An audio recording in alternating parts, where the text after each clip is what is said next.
Community Action. Now it's recorded and will be available on Community Action's YouTube channel.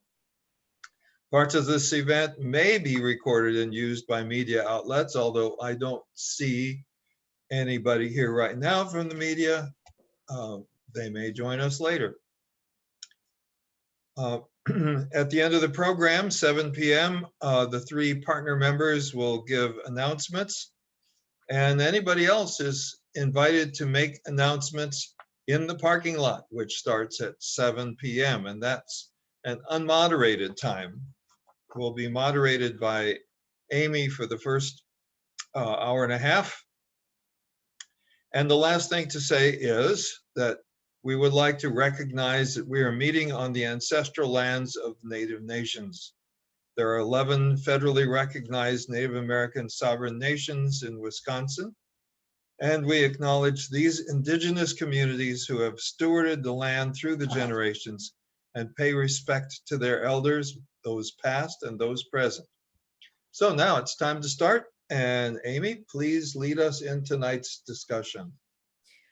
Thank you, Neil, for covering all of our introductions and information that we always start with. We are so excited that each of you have decided to take time out of your evening to join us as we explore critical race theory, what it is and what it isn't. So just to give you a layout of the evening, we do have 2 video clips for you. The first one is going to discuss critical race theory and classrooms. And then we will open the floor for discussion. Gloria Ladson-Billings, which many of you may be familiar with, is featured in the first video clip. After we have our discussion on that first clip, we will transition into a second clip, which features Kimberly Crenshaw, who is one of the founders of critical race theory. So we'll look at kind of the roots of critical race theory. And there's some points we want to go over after that video clip. I'll put them in the post so everyone can see them and we kind of can respond and have a conversation around those items, but really delving down. We want you to leave this evening understanding what critical race is and what it isn't. And then we have some resources for you at the end. There is current legislation that impacts kind of some of the things that we're discussing. So if we have time, we will get into that. But I do just want to reiterate that community action is apolitical. So we want to be clear on that stance. And YWCA Rock County and Diversity Action Team of Rock County are non-political or nonpartisan. All right, so I will share my screen and we will begin with the first video clip and then enter into discussion.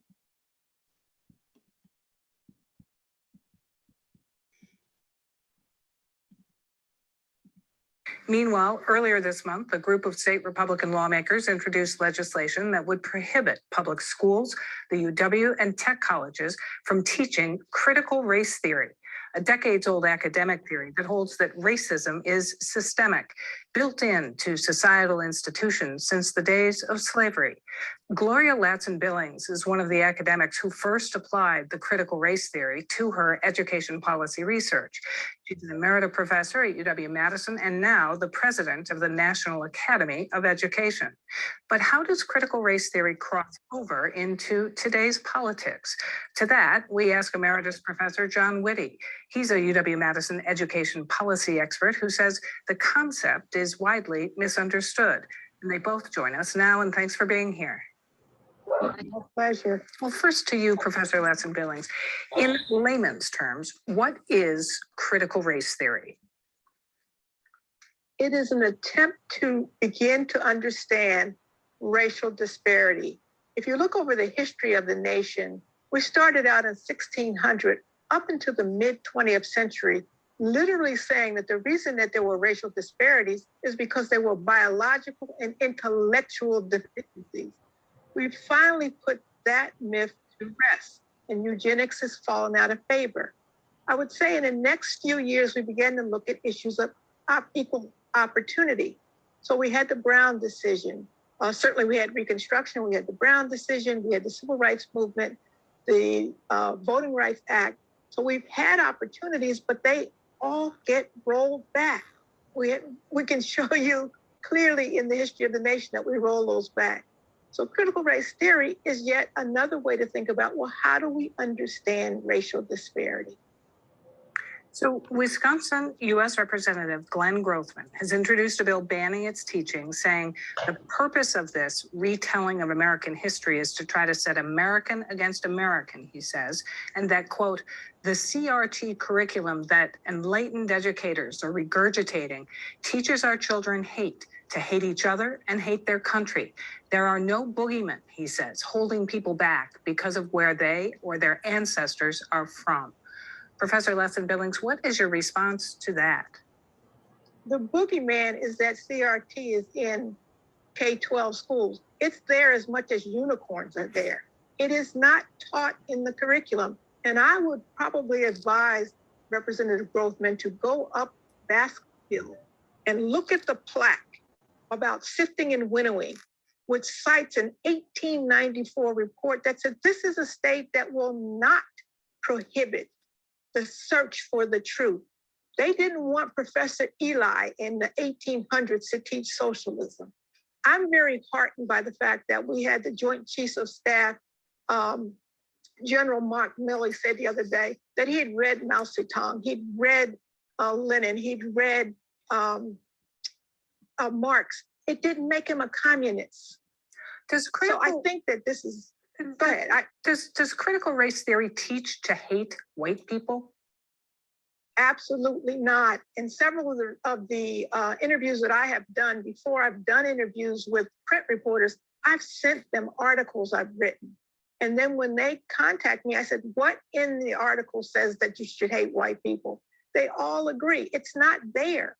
It is not there.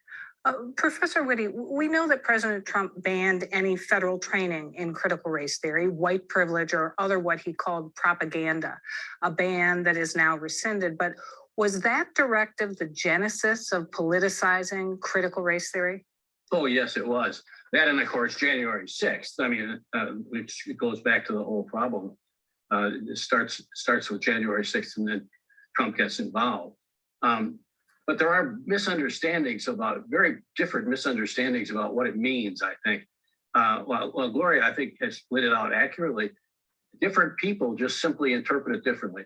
So the people that are kind of proponents of it, again, they point to the historic origins of it, it's the slavery, and they also argue that it's still a present problem of now with inequities. The difference is that the opponents say that there's a blame game here, that the current generation is somehow to blame for what happened historically, and that and it's their responsibility to rectify it. That's where you get the huge divide, and you get the very strident differences between those positions. So what should we make of the way that proposals to ban critical race theory as a school subject are sweeping the nation? Well, my view has been that because of the differences in opinion about what it means, you should be very ginger about teaching it. I would not introduce it to elementary students or even middle school. I do think it should be introduced in high school because it's part of current events. It's all over the newspapers. It's all over the news. It's going to be all over this show tonight. And I hope that there are some high school kids out there watching and reading those things. So I think there you can discuss it in a reasonable manner. But again, you got to approach it in a gingerly manner because you can get very bad feelings on both sides, both for African Americans and for white people.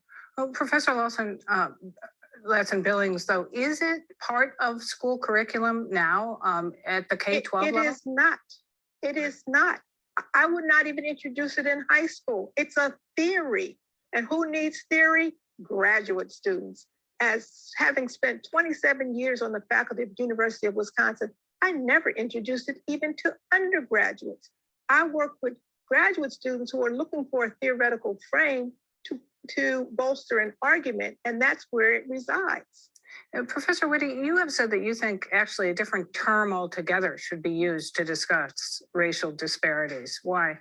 Oh, I would drop critical race theory and find other terms, whatever the faculty member prefers to deal with racial differences, inequities, and race, however they want to phrase it. I disagree with Gloria here. I don't think you should avoid it. Now that's partly what I do.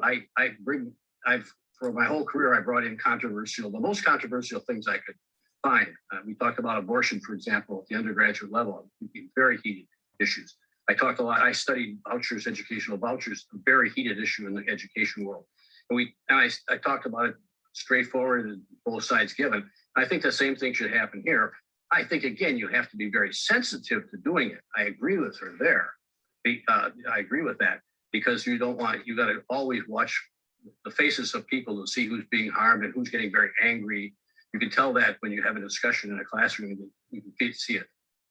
And I'd watch for that. I want to ask just one last question quickly of you, Professor Latson-Billings, and that is, apart from the brouhaha kind of over critical race theory, what is the importance of teaching culturally accurate history? Well, I mean, I've been very fortunate as the current president of the National Academy of Education that we have just put out a report on civic discourse and civic reasoning. That's the place where I think we have to go as a nation. As John mentioned, January 6th showed us clearly, we don't know how to sit down and talk when we disagree. So that's the work that we have to do, is figure out how do we have civil discourse, even when we don't see the world the same way. We need to leave it there. Professors, thank you very much. Thank you for your insights. Thank you.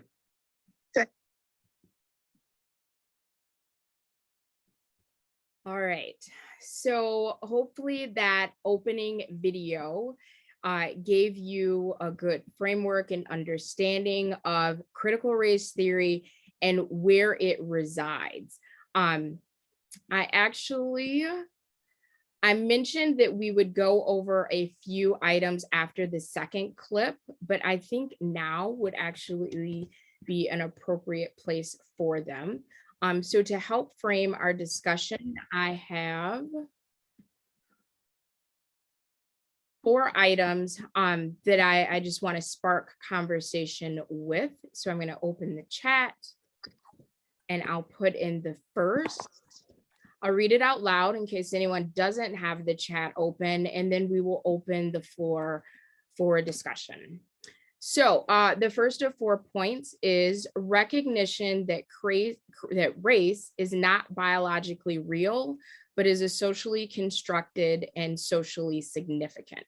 So one of the points of what is critical race theory, I think the first thing that we start off with is that race, you're Black, white, Asian, Latinx, etc., is not a biological thing, but a socially constructed item that has many implications. So any response to the item that I dropped in the chat or the first video clip that we just watched together?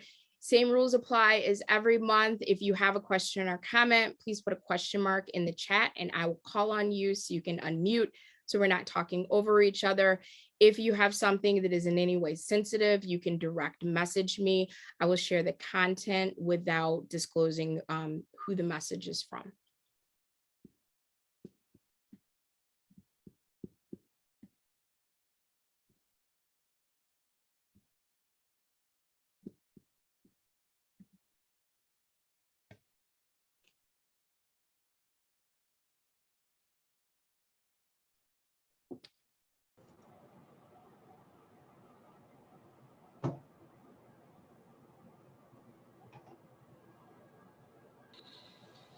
So the thing that makes courageous conversations work is conversation.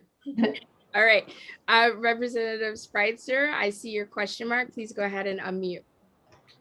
I found the video frustrating just because it seemed like folks were on the defensive from the beginning, and I guess I would wish that it would have been more of a here's what we should be teaching about race in schools, as opposed to a don't worry, we're not teaching this, or we shouldn't be. And as much as critical race theory as a label is polarizing, if we're not teaching about systemic racism in schools, we're doing it wrong. And so I wish we could sort of pivot to what we should be teaching instead of what we aren't teaching or shouldn't be.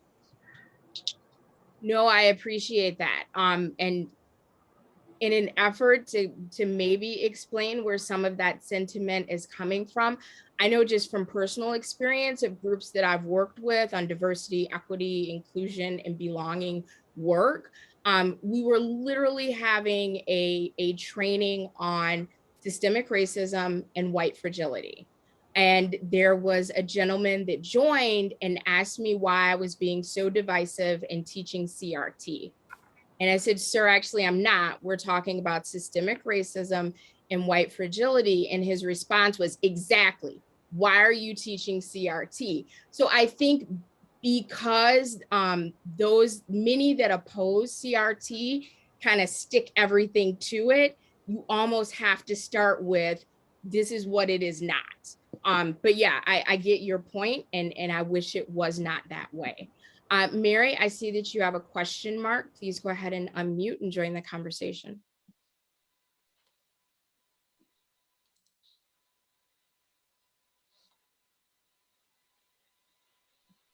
Mary, are you able to unmute?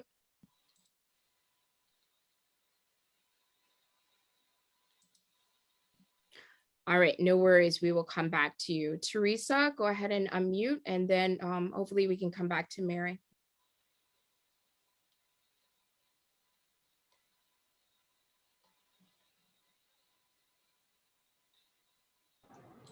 Okay, can you hear me?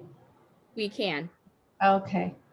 Oh, I just, I agree. It's what we ought to be teaching as far as rather than what we shouldn't be, this kind of thing. But back to your point, it's whoever, whatever, with whom we identify does determine basically where we see ourselves as far as race goes. So, for example, my sons are half Asian. If my son identifies as being Asian, it's really not about genetics, it's about identity. And yeah, it's socially significant rather than which genes we're born with, because in today's society, there's so many mixed, genes with people, you can't be identifying people that way.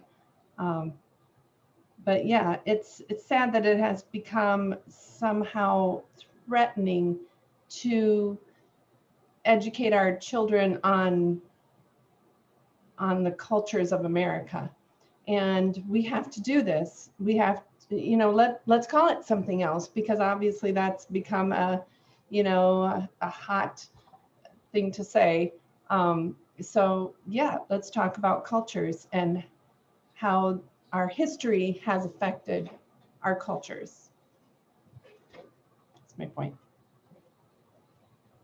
Thanks. Thank you for that. I'm a little torn about calling it something else, because critical race theory is what it is, and just because certain people don't understand it and mislabel it, I don't think that means we should change the name of critical race theory, but be consistent in the explanation of it and be clear about it. This is not being taught in K-12, but what things should be taught through in K-12. And we'll get to that a little later in the discussion. Caleb, I see that your hand is raised, but I do want to loop back to Mary and see if she is able to unmute and to join the conversation.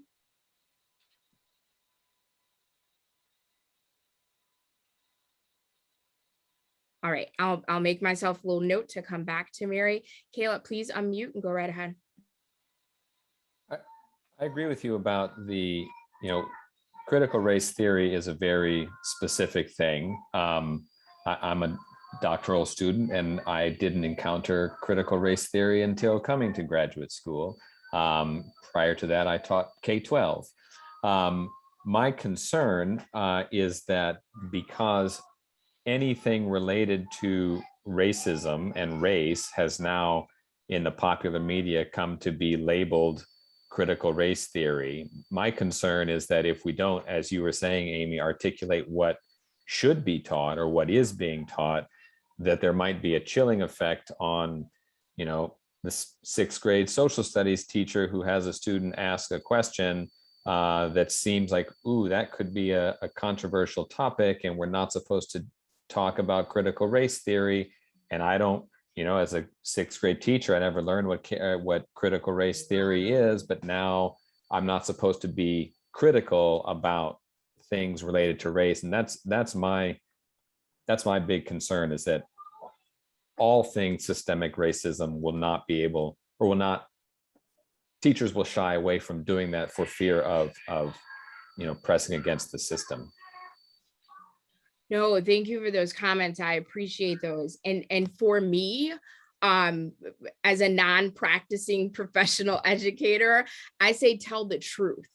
You know, whatever you want to label it as long as we are telling the truth, we are equipping our students with what they need to be critical thinkers, period.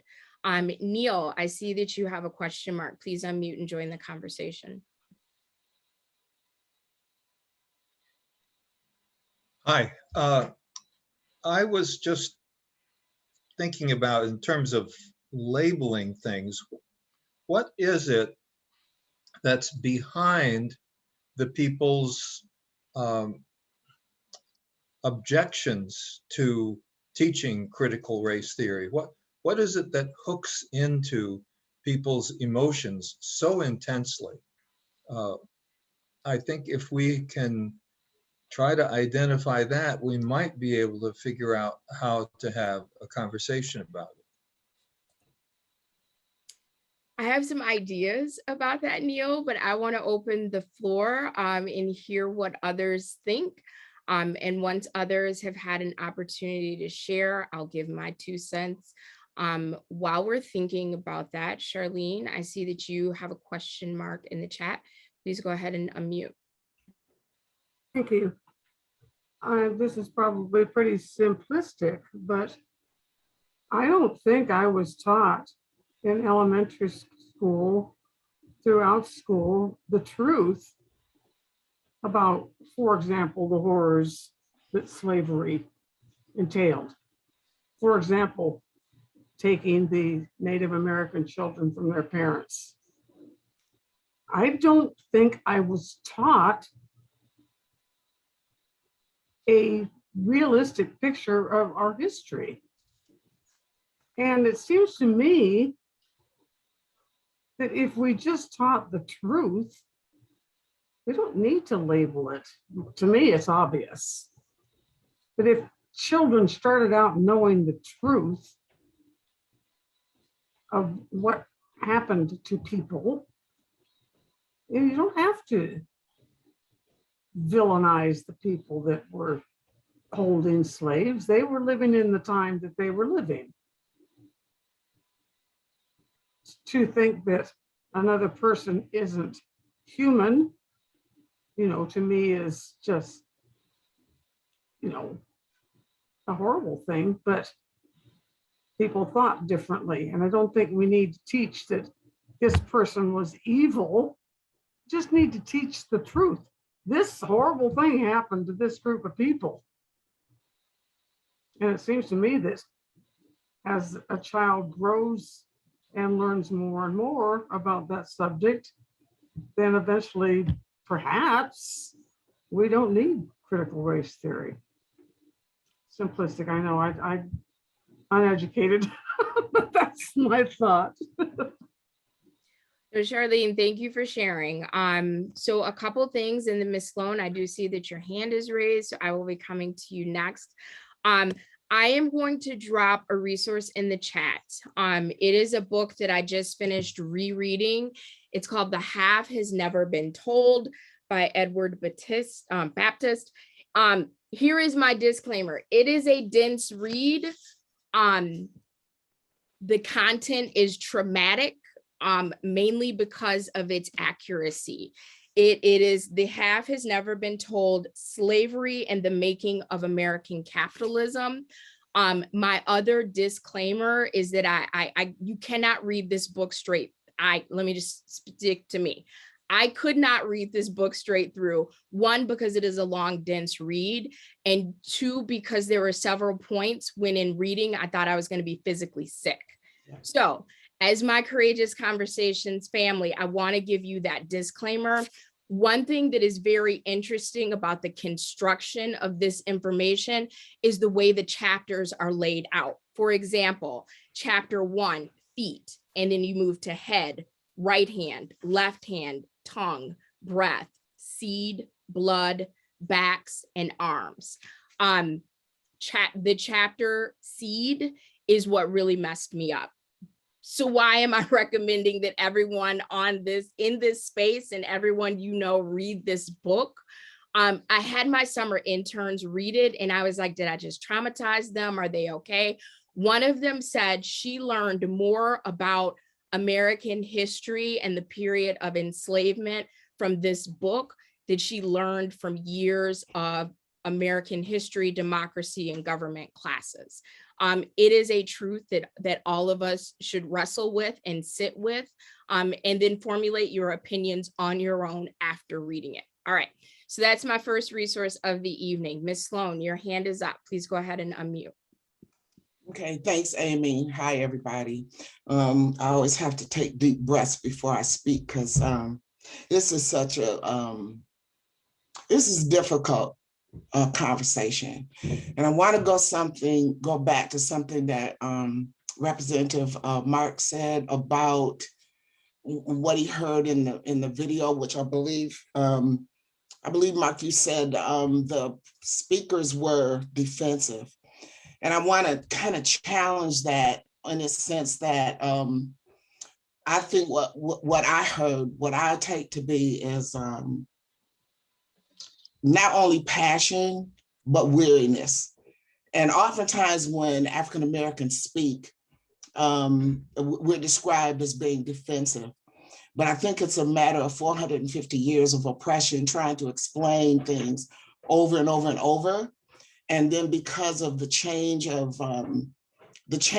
description, like critical race theory, where this discord came from, I mean, I don't quite understand it. I don't understand how it got into the mix of all the things that we're going through as it relates to racial contentions and discussions today.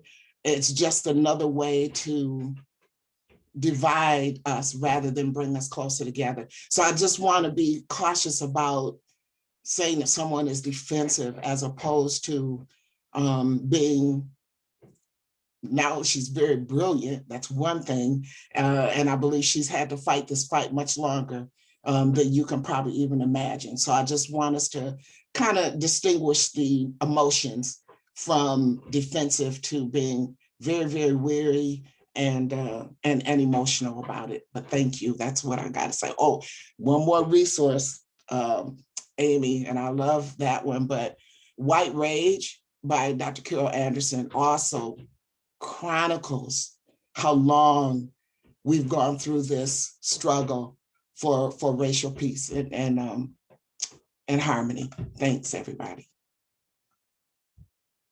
Absolutely. Thank you, Ms. Sloan. So I am going to put the second of 4 bullet points into the chat and we can respond to that. I'll read it out loud for anyone that doesn't have their chat open.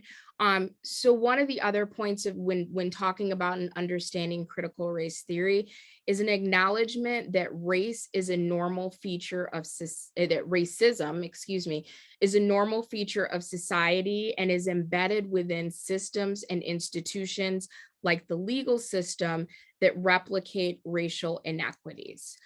So I am just going to jump ahead and do a little bit of a spoiler alert for the second clip that highlights one of the originators of the theory of critical race theory, Kimberly Crenshaw. There's actually a book, it's called Critical Race Theory. I will do my best to find a link before the end of this discussion and drop it. I actually picked this one up at Barnes & Noble in Rockford. It is the key writings that formed the movement.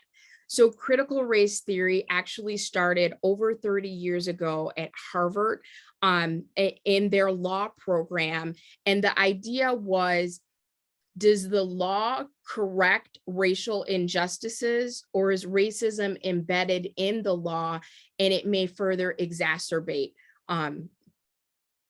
issues of inequity? And so that is how what the theory was formed around. And this book lays out the case law, the writings, the notes, etc., around the theory, which we'll explore more in that second clip. But I just wanted to go ahead and put that information out there. Thank you, Caleb. I see that you put another resource in the chat. So we'll go back to that point and have some discussion around it. Let me scroll back up. All right. So acknowledgement that racism is a normal feature of society and is embedded within systems and institutions. So not just the legal system, but if we're talking about CRT, like the legal system that replicate racial inequities. Is there any comment or any questions around that bullet point as it refers to CRT?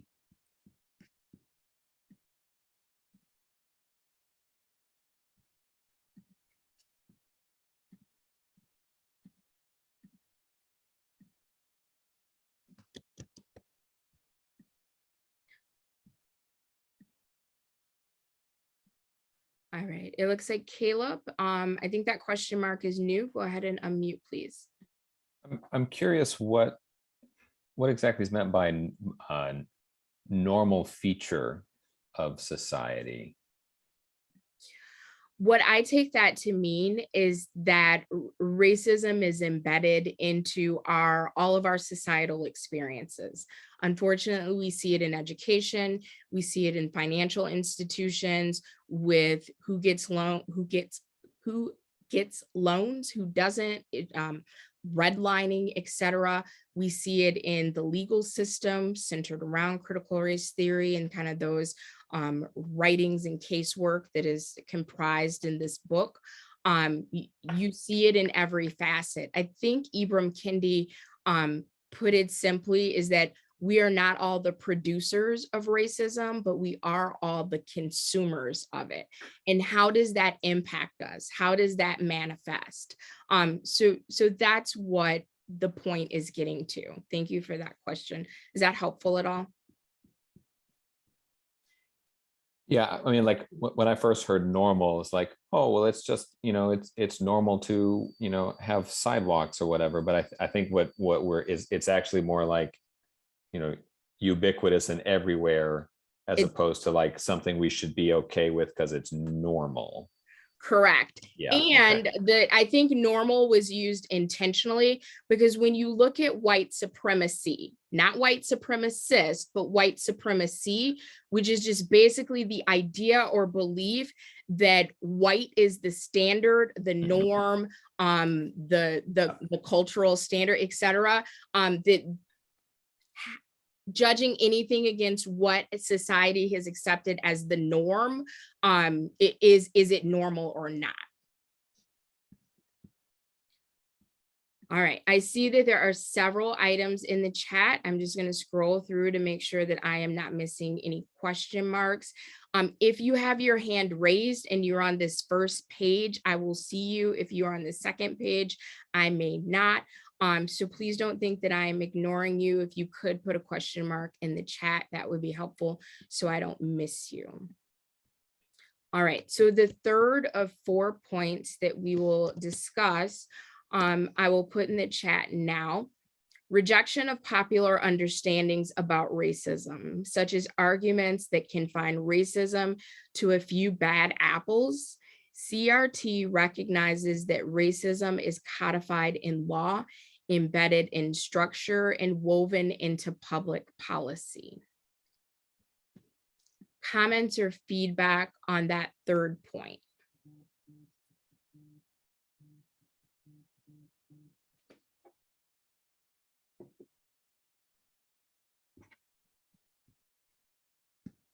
Charlene, go right ahead. Thank you. Well, that statement makes it very clear why so many people are opposed to teaching this, opposed to recognizing critical race theory, because we might have to do something about it. And that's frightening for a lot of white people.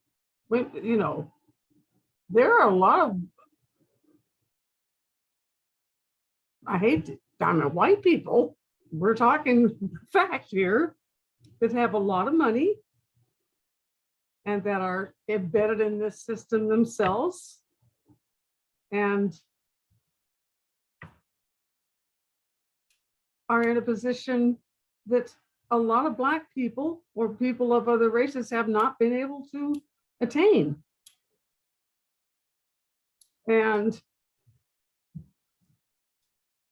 so what do? I mean, do they accept blame and give their money away? And I'm not putting myself in that boat because you know, I'm an old hippie from Southern California, but that's one of the big objections we're getting, isn't it?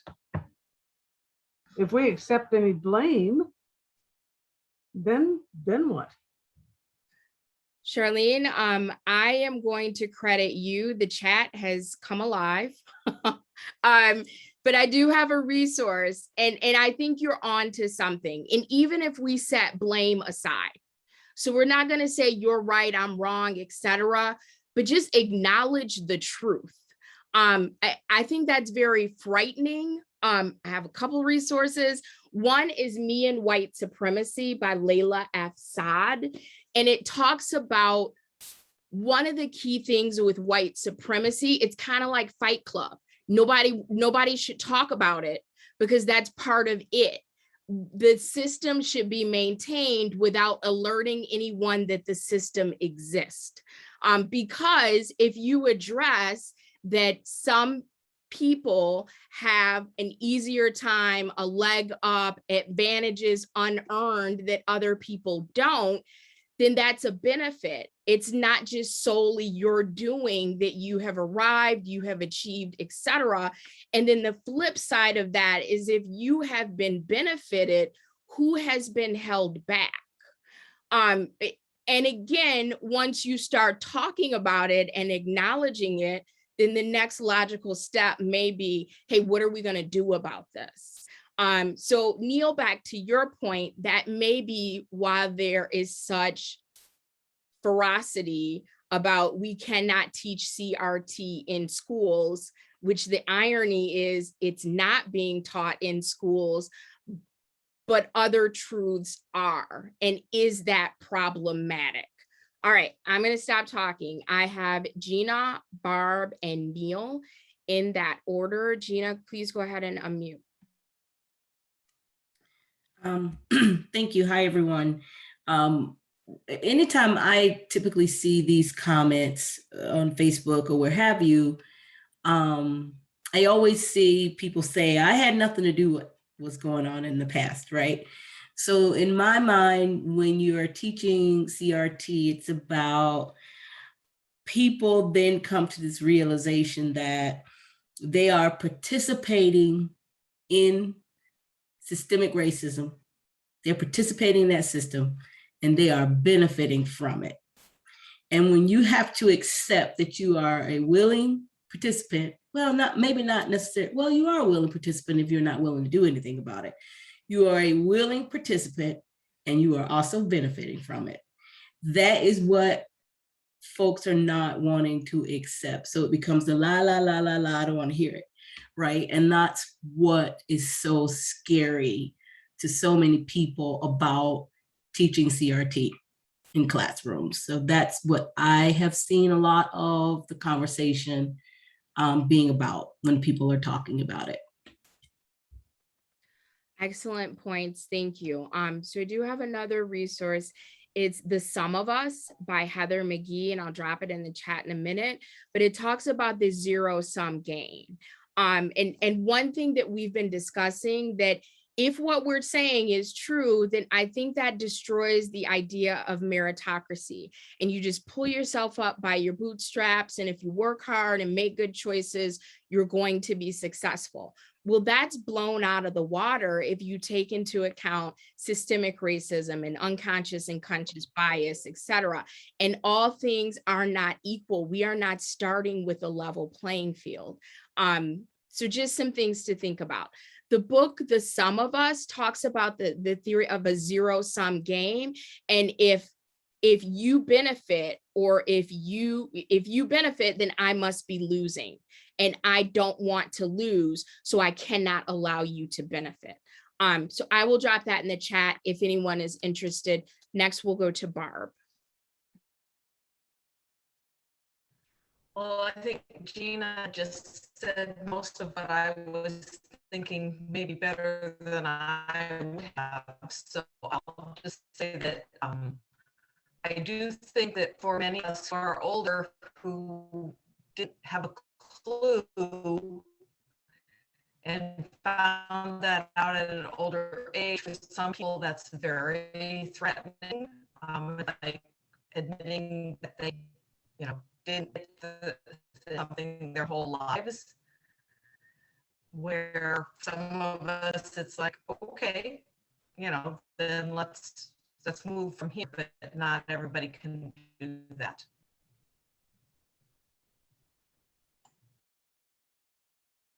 Thank you for adding those thoughts. You were breaking up a little bit, but I think we got the gist of what you were saying. So we appreciate you contributing. Neil, it looks like you are next on the list to share. I just wanted to make sure people were able to hear what Mary was going to say. She put it in the chat room. If we fall into the trap of arguing definitions, we're being sidetracked from the true point. The true point is, do we teach history from myth, or do we go back to primary documents and study what really happened? And then later on, she said, as someone who has been on the receiving end of a culture war attack, no one can experience that without being shell-shocked. Just want to make sure those two comments get on the record. Neil, I appreciate that. Thank you so much for going back and reading both of those statements to us. All right, so continue to put your question marks in the chat if you would like to share with the group. I will go ahead and include that final point from Understanding CRT. And actually, let me, before I forget, so the article title is A Lesson on Critical Race Theory. And I will put that in the chat. These are just 4 points from the article, but in case you want to go back and read it and examine it, share it with a friend, feel free to do that. But to the 4th point, it says recognition of the relevance of people's everyday lives to scholarship. This includes embracing the lived experiences of people of color, including those preserved through storytelling, and the rejecting deficit-informed research that excludes the epistemologies of people of color. So believing people's lived experience, not dismissing them because they may not have a PhD after their names. People of color know what we have experienced. We know the systems that we have encountered, and we know the results of those, positive or negative. So centering the lived stories and experiences of people of color is so important and critical when you're talking about race. Questions, comments, concerns before we move on to our second video clip.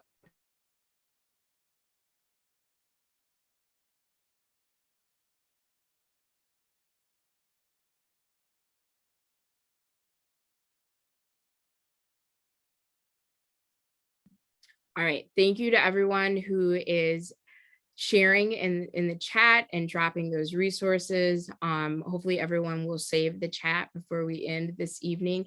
I'm gonna go ahead and share my screen.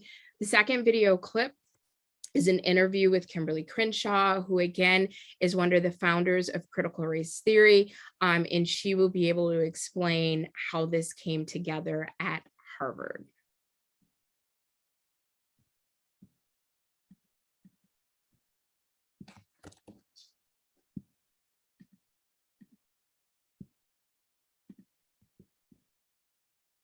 Well, coming up, but first, UCLA and Columbia law professor Kimberly Williams Crenshaw was actually at the birth of critical race theory. She's the founder and director of the African American Policy Forum, and she's next. So take us back there. I mean, it almost goes back to when we first met, you know, the late 80s.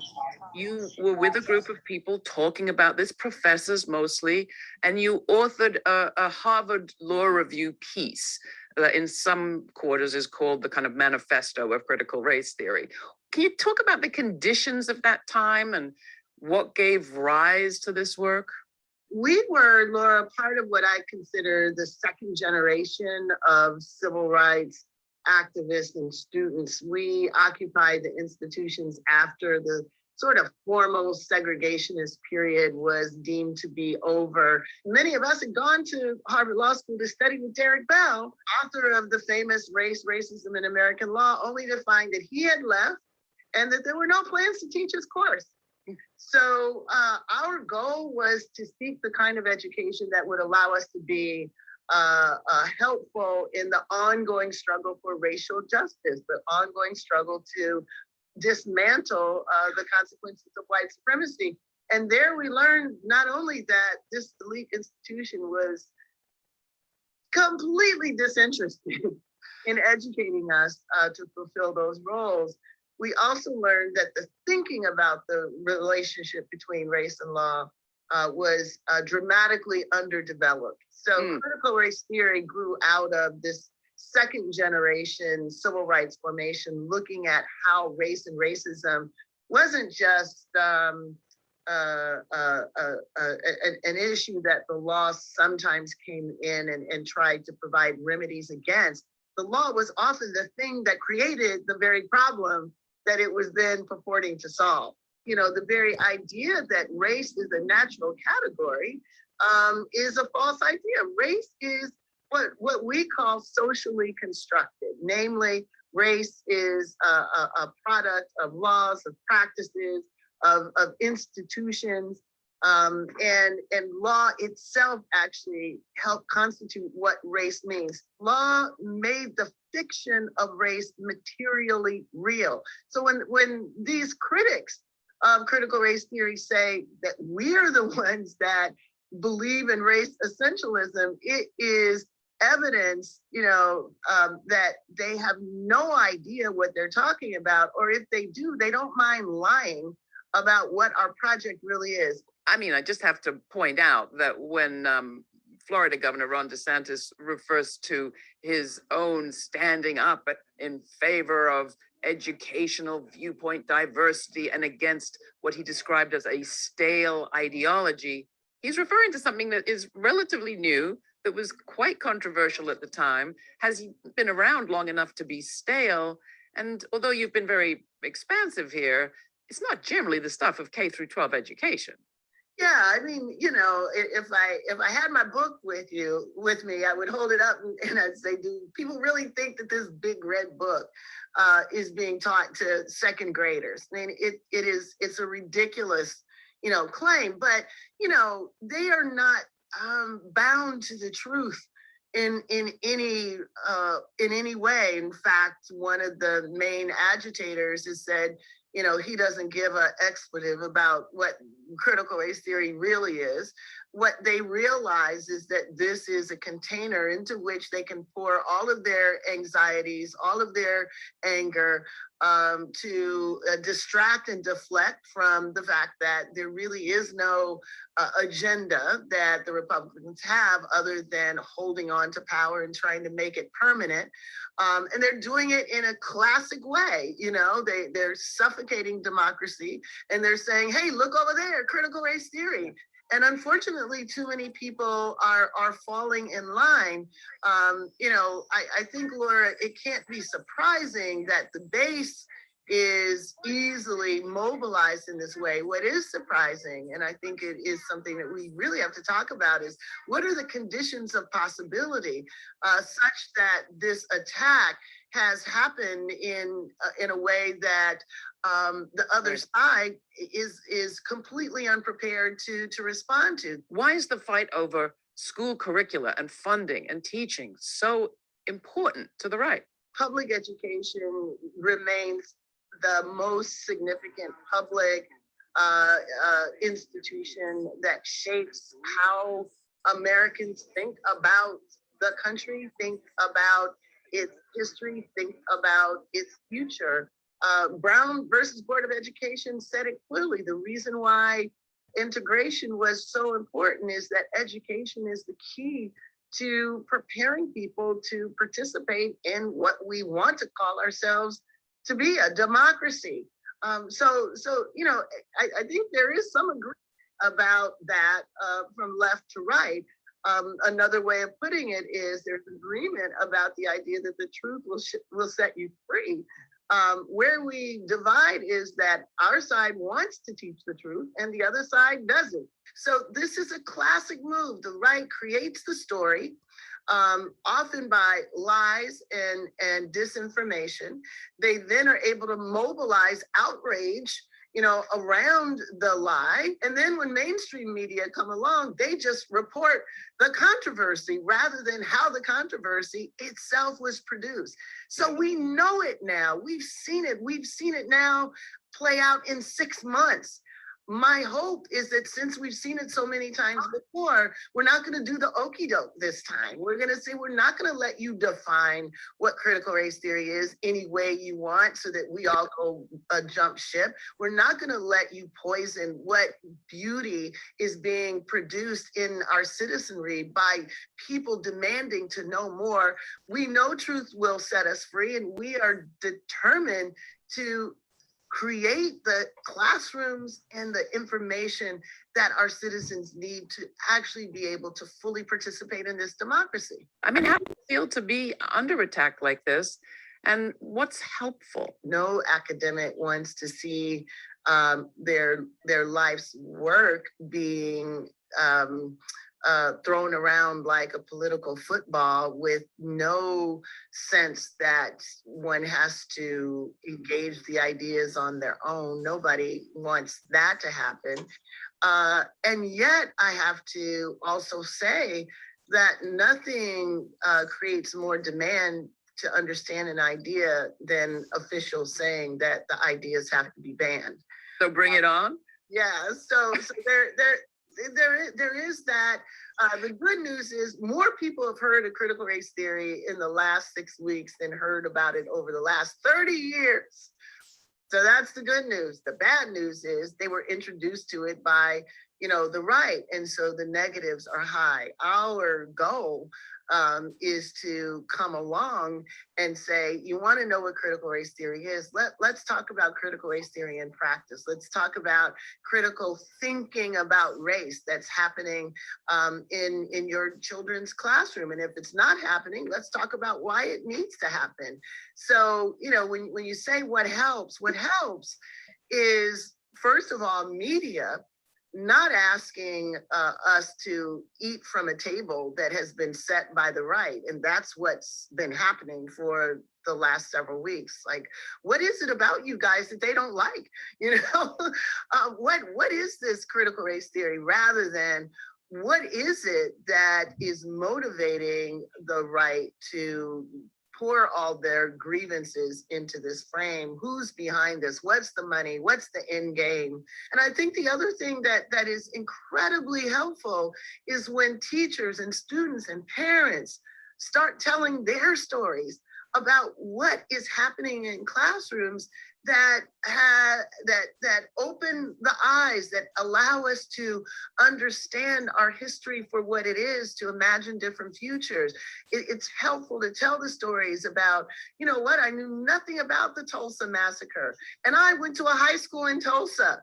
What is that telling us about the intention to bury our history. So let's step out with the stories of what real education looks like. And let's also, honestly, let's tell the truth about what happens in classrooms in which anti-racism is not a value. We're hearing all of these stories, most of them unverifiable, about terrible things that are supposedly happening as an expression of critical race theory. But all of us who've been through American classrooms know on a day-to-day basis some of the racist things that happen in classrooms. So let's talk about all of it. Let's give Americans a picture of what's really happening, and then let's have a fight about what should happen. You have been moving our debate in many directions over many years. It's always a joy to talk with you about this, even though it's so frustrating. Maybe we are making a little bit of progress. Such a pleasure, Laura. Now we go to. All right. So again, that was Kimberly Crenshaw, one of the founders of critical race theory, which is not being taught in K-12 education. But I think that we have heard repeatedly this evening that truthfulness in the classroom is valued, and that those items through an accurate lens, whether we're talking about race or any other topic, is important. So I'm going to open the floor again. Comments, concerns.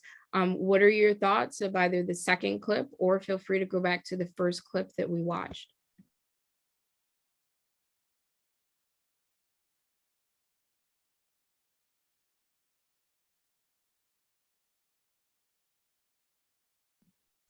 Caleb, I see that your hand is raised. Go ahead and unmute.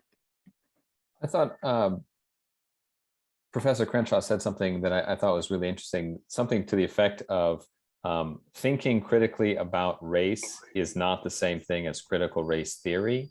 And that I just really resonated with that. And I think that's an important thing about what it's not, right? You can think critically and not be teaching critical race theory. And my concern is that by saying we can't teach critical race theory, that will be interpreted as we can't teach race critically. No, thank you for picking up on that nuance, an excellent point. And just to recap, critical race theory is the belief that the law, a theory that says that the law handles situations in many cases in ways that are racially unjust, that racism in many cases is embedded in laws. It is a theory that is taught at graduate level coursework, mainly in law school, but could branch out to other graduate level courses. But hopefully teaching and thinking critically about race is absolutely happening at an age appropriate level in our K-12 education. So I hope if we've done nothing else this evening, we've kind of given you a framework for what critical race theory is, what it is not, and also where it resides, graduate level coursework. One other thing that we kind of keep hearing throughout this discussion is, why is there this opposition, this interest in, one, mislabeling what CRT is and opposition to it? So if anyone would like to pick back up on that for exploration, this is a great opportunity to do that. So I'm going to be quiet. I'm going to check the chat for question marks, but feel free to join the conversation.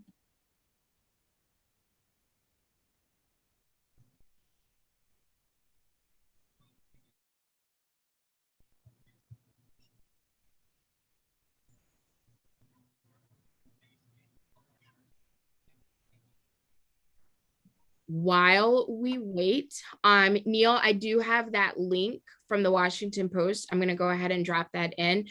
So Neil sent me an article about critical race theory. I'm going to ask that you unmute, kind of give us a summary while I get that link and provide it in the chat.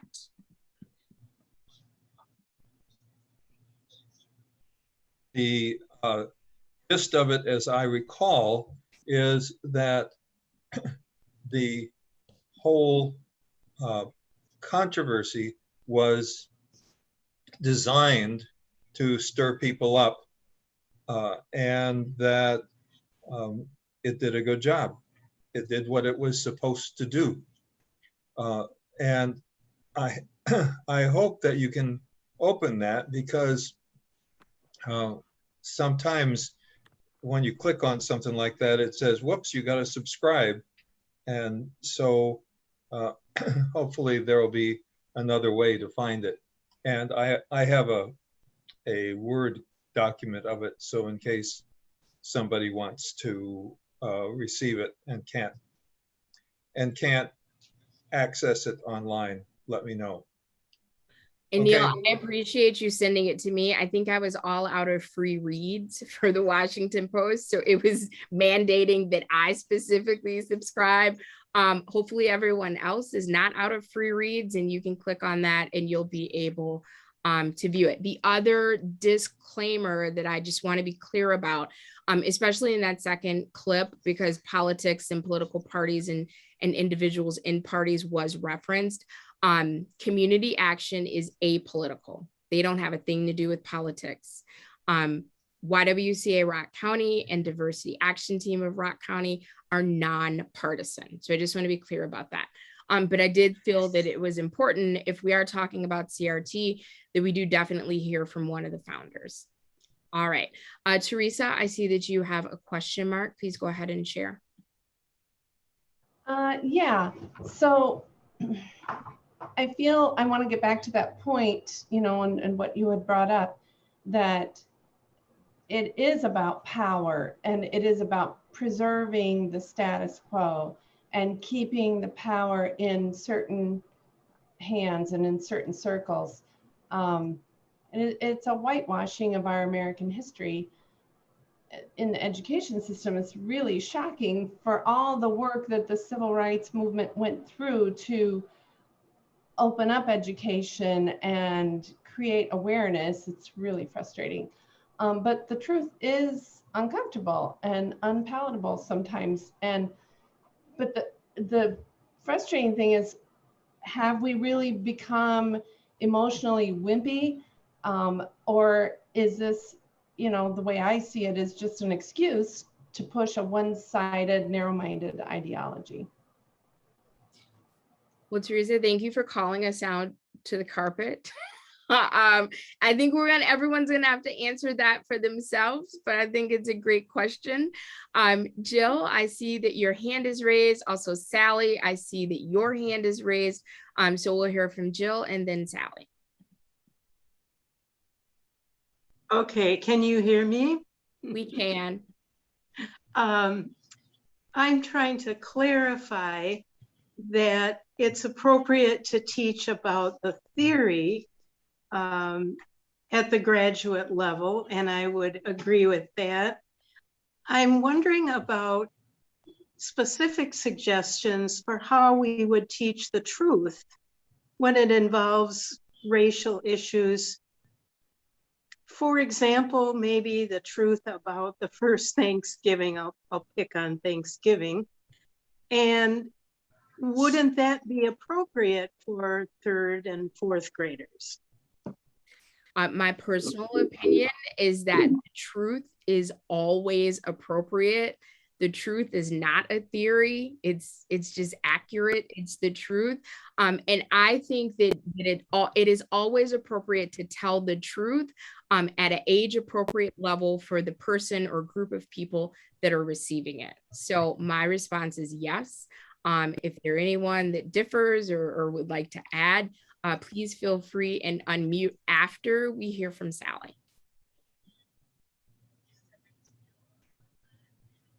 Okay, so I would like to respond to something earlier about the zero-sum fiction, that if we give something to somebody, somebody else has to lose it. And I have an article here about that was produced in, printed in about a week ago, about Black farmers and their fight for the $5 billion in promised money from the Biden rescue plan. And this was to respond to documented discrimination by the FDA the agriculture department, which specifically over many years had refused to provide loans to Black farmers. So that has been, I believe, accepted in the agriculture department, and this was to remediate that. But just shortly before those checks started going out, a group of white farmers challenged it in court, saying that this was discriminatory. And so that money cannot be sent out right now. A Wisconsin judge was one of the people who put the restraining order on that action. And what's really painful about it is that farmers are very time sensitive in terms of their season. They have to get loans to buy seed or pay for fuel on their farms and buy new stock and everything like that. So just even a couple of months of delay will mean that some farmers are going to go under. So I think this is such a good representation of how if you give something to somebody, then others will feel like, but that really should be my money. This sort of gets to me because of my farming background. So I find it very sad. Sally, thank you for introducing that into the conversation. And as the granddaughter of a Black farmer, I am particularly sensitive to that. And it's the thing, when you are used to privilege, equality feels offensive, or it can feel, I would say it can feel offensive. If I am used to receiving these unearned privileges, when someone else gets their due, that might feel like an assault on me. And then what is my response? So yes, very important perspective. Let me scroll down through the chat just to make sure that I'm not missing anyone. Neil, thank you for dropping that article. Perfect. So that article is in the chat if anyone would like to explore that. So we've covered a lot of ground this evening. Hopefully we have met our learning objective for all participants to have an understanding of what critical race theory is and what it is not. Again, Caleb, thank you so much for pointing out those nuances, that critical race theory is taught at the graduate level, but it is wholly appropriate, in my estimation, I'll just speak for myself, to teach and think critically about race at a level that is age appropriate for our K through 12 education. So in our remaining 20 minutes, again, community action is apolitical. YWCA Rock County and Diversity Action Team are nonpartisan. As many of you may know, there is current legislation working its way through the Assembly and the Senate that would impact what is being taught in schools K through 12. I'm going to drop a link, and this one is for Assembly Bill 411, Senate Bill 411. They're identical. One's moving through the Assembly, one's moving through the Senate. If you give me a second, I will share my screen. We can kind of view both of them together.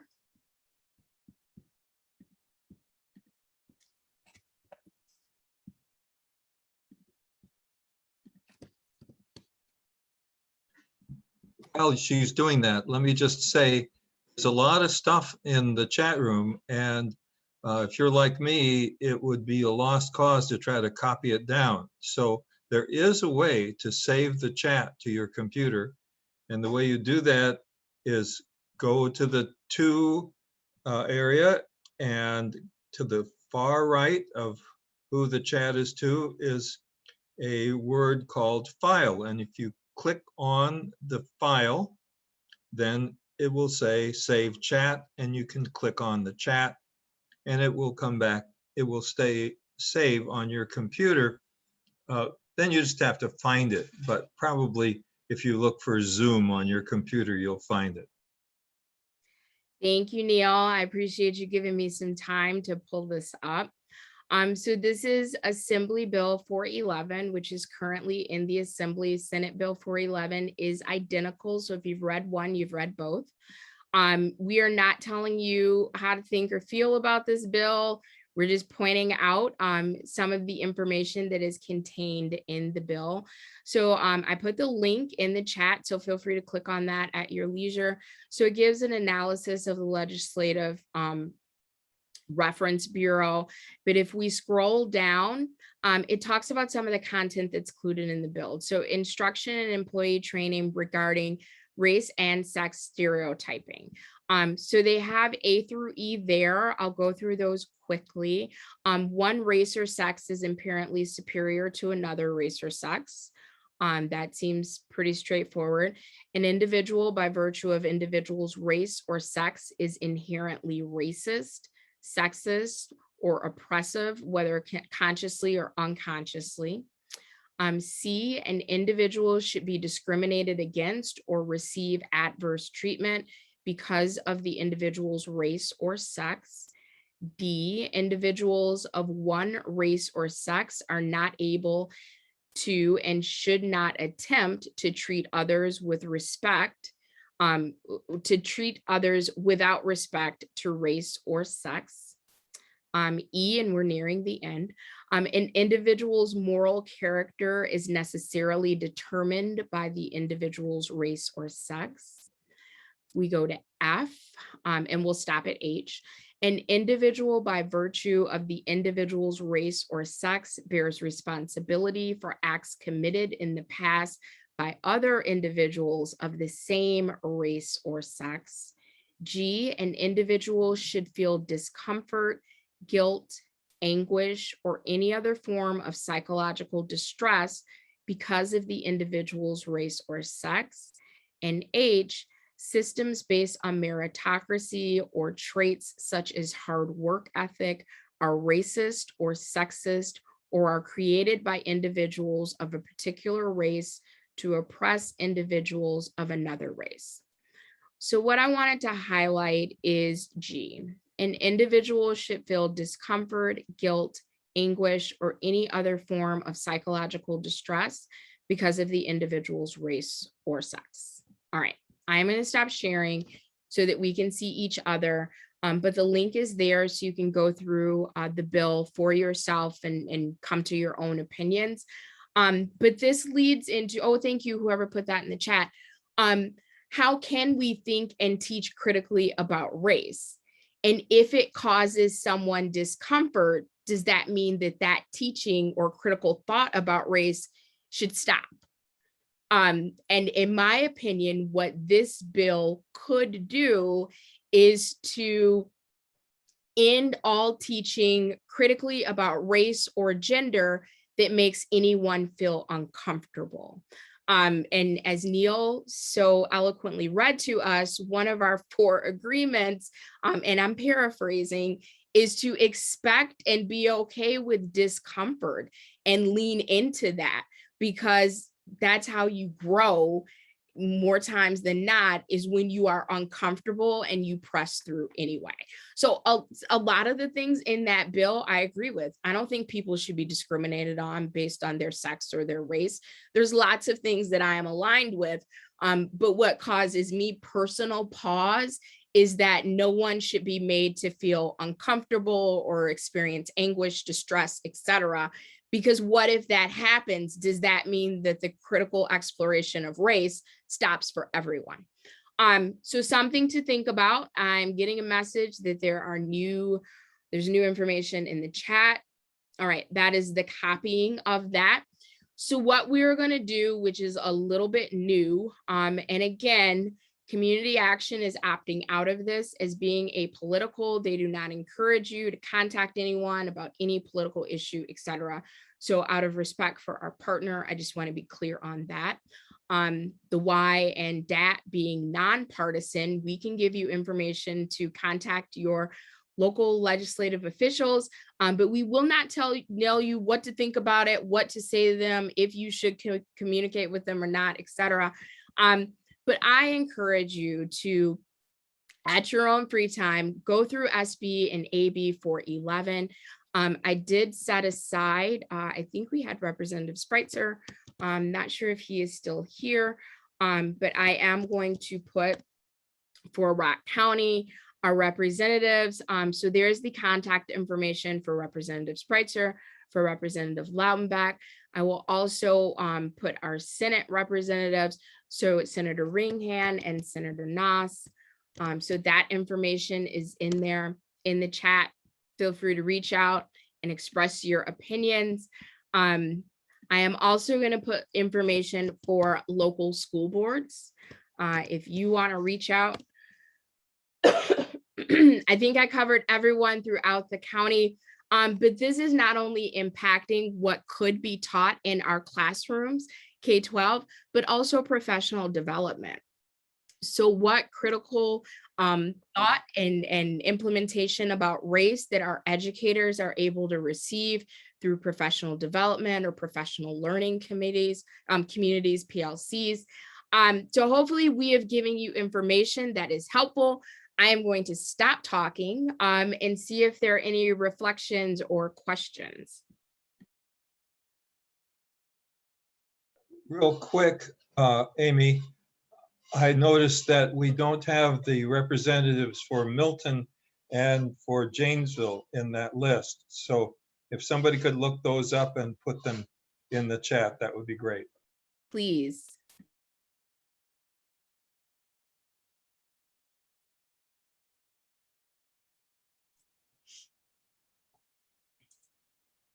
Amy, I wish this protection went both ways, and that over the years that Blacks and other underrepresented groups had the protection of not being discriminated against or made to feel uncomfortable because of race or gender identity or religion or language. Boy, wouldn't that have just been wonderful to have had this kind of attention, paid to the issue at this time, a long time ago. Ms. Sloan, that would be a luxury and definitely a privilege that I wish I had enjoyed in elementary school. And I'll just speak for myself. I was one of 4 Black students in my elementary school. And I'm going to date myself a little bit. So for me, elementary school started when you were in 5th grade. You did half-day kindergarten up until 6th grade. And I grew up in Beloit. And I distinctly remember in 4th grade, I won't name my teacher, but we were doing self-portraits and they had all of these different colors. And she was like, I'm not white, I'm beige. And Amy's not, I'm the only Black student. Like, Amy's not Black. She's light brown. And I'm just like, and I remember telling him, no, I am Black. And she's like, no, you're not Black, you're light brown. As if something was wrong with me asserting that I was Black. And no, I needed to be corrected. And I don't think she meant any malicious will, but that is on the light end of the spectrum. We have districts to the north of us who are embattled in lawsuits currently, is my understanding, about having questions on exams about how an enslaved person should be punished. So what does that do to the students of color who are in your classroom reading that? For your white students, what does that do to them in the classroom reading that? So I think that it is imperative that we think critically about race and that we teach critically about race and that we understand that neither of those things is critical race theory. All right, Jill, I see your hand raised. Is that old or new? If it is new, please go ahead and unmute.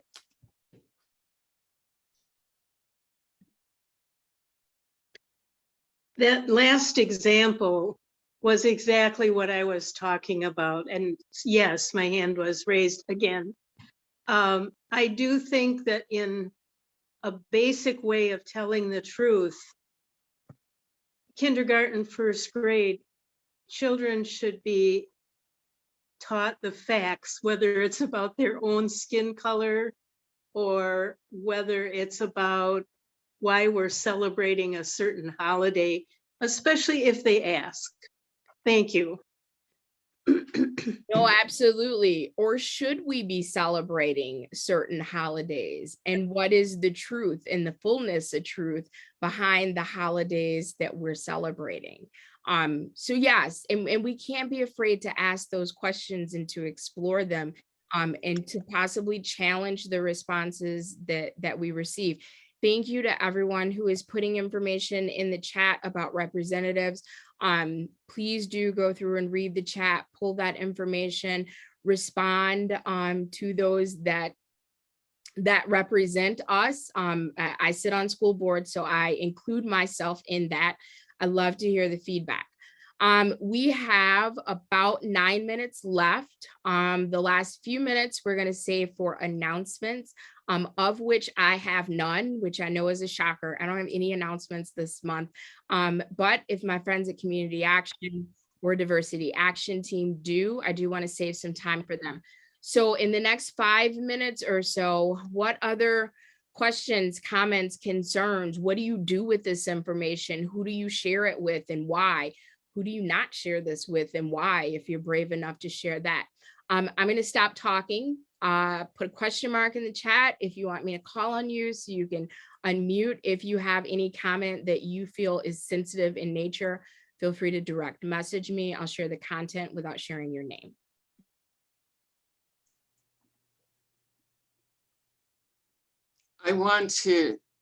I can't find my icons here, but I wanted to ask what Kimberly Crenshaw said, what you think of this law made the fiction of race materially real. That was one of her statements. Yes. And I wondered what you think of that. I think it's a true statement. And to give an example of that, race is not a biological thing. It is a made up construct, but that does not mean that it doesn't have real world implications. So when you go back to enslavement, as chattel slavery, and think about things like the 1-drop rule, who is white and who is not white. When you think about how human beings are counted, and who that benefits with, enslaved persons are to be counted as 3/5 of a human being. Well, what for the most part defined who was enslaved? It was the color of your skin. It was the race that you had been identified as. So race is not a biological thing, but it is a construct that has real world implications for racial hierarchy, if that's helpful. It was essentially made up, right? And solidified through law. Yes. So, and I don't want people to think because it's a made up thing, it's harmless. That is absolutely not the case.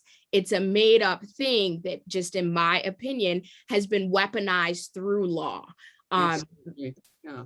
Exactly. Caleb, I see that your hand is raised. Go ahead and share, please. I was just going to add on, Eddie Glaude Jr. is a professor, I think at Princeton, but he gives the example, and this might be helpful, that a $5 bill is not like a real naturally occurring thing, but a $5 bill we've all agreed has meaning, and you can buy a cup of coffee with it. So like it's a $5 bill is a social construct in the same way that race is a social construct. So it's not meaningless, but it's not sort of naturally occurring. At least that was an example that helped me sort of understand what Professor Crenshaw was saying. So I offer that. Thank you for that. And anytime we can squeeze in a Professor Eddie Glaude Jr. reference, my heart is happy. So that's a good thing. Jill, I see that you have your hand raised. If that is new, please go ahead and unmute and share. I don't know how to get my hand down, so it is not really raised. I apologize. No apology needed. You just keep your hand up. If you do want to share, I'm going to ignore the hand, but if you put a question mark in the chat, then I'll know to call on you. All right. Thank you. Absolutely. We have about 3 minutes left. Was this helpful? Did this help clarify what CRT is? Hopefully you will use one or many of the resources in the chat. Again, if you are interested in exploring more of what CRT is, I definitely think that the book is a good idea. It will give you those cases and theories that helped form critical race theory, which is not being taught in K-12 education, but is being taught at graduate level courses. Yes, questions, comments, anyone who had something that they wanted to share as we close? We will be open for another half an hour in the parking lot. Thank you for that clarification, my friend. We will, as we close out our formal program, which ends at 7, but the parking lot absolutely is unrecorded and unmoderated. We invite any of you that are able to stay around and discuss this topic further. All right. Hearing none, we will move to announcements. I don't have any for any upcoming, well, no, I take that back. I do have a couple announcements, but they are way in the future as we are still in August. Our October Lunch and Learn has been solidified, so you will hear it here first, that Rick Daniels will be our Lunch and Learn speaker on Thursday, October 7th from noon to 1. Our amazing communications director, Carrie Dre, will be working on the graphics and getting out his title and a description, but if you could do an informal save the date. So that is Thursday, October 7th from noon until 1. We will be meeting via Zoom. And then my second and my always until November 4th announcement is that the YWCA Rock County will be hosting our 7th annual Racial Justice Conference on Thursday, November 4th. This again is an all-day virtual conference and more information. Registration opens September 15th. So we're really excited about that. Neil, I yield the floor to you and then to Beth. Are there any other announcements that we need to be aware of? I think Beth has gone to the vet by now, but I hope that Jean Carfora has been getting ready because I'm used to passing the baton to her for the DAT programs, and I'm trying to do that again. If you'll unmute Jean and tell us what the DAT programs are for the next couple of months.